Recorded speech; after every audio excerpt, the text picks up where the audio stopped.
À propos de culture, ouvrir un musée au cœur d'une cité. L'idée peut sembler un peu folle. Ça tombe bien, Microfolie, c'est le nom de la structure qui a été inaugurée cet après-midi à Sevran, en Seine-Saint-Denis.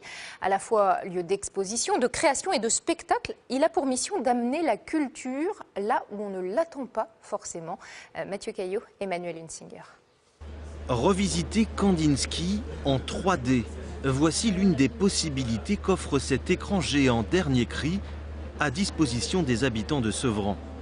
Mais il sera surtout un musée virtuel permanent où les plus beaux chefs-d'œuvre de l'humanité seront projetés en grand format. Reliés à l'écran, ces tablettes proposeront une exploration approfondie.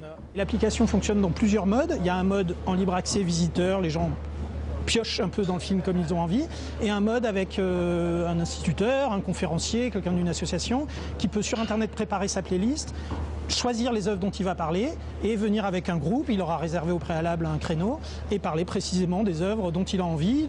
Cet outil ouvert à tous et gratuit est niché au sein de cette microfolie inspirée du parc de la Villette à Paris, dont il est l'émanation, et installé aux abords du quartier des Baudottes.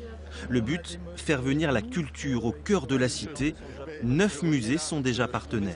Notre envie, évidemment, c'est qu'après, on ait tous envie d'aller à Versailles, aller se balader dans les jardins, qu'on n'ait plus peur de ça, et surtout qu'on ait ces images, vous savez, qui changent votre vie. Ça peut changer votre vie de voir ces grandes toiles, Guernica, évidemment.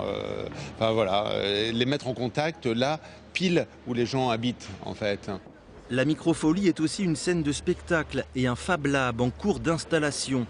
Un nouveau lieu de diffusion et de création subventionné et dont la ville gérera la programmation. On est au cœur du quartier des Baudottes, on est au cœur de zones de sécurité prioritaire et on sort ce truc atypique. Voilà, ça montre qu'il y a un espoir. Il y a 9 musées nationaux qui sont là, finalement, dans un concentré au cœur des Baudottes. Voilà, et donc ce que j'attends, c'est que ce soit un carrefour, que tout le monde vienne. La microfolie ne demande qu'à se faire apprivoiser par les habitants. Elle ouvrira ses portes la semaine prochaine.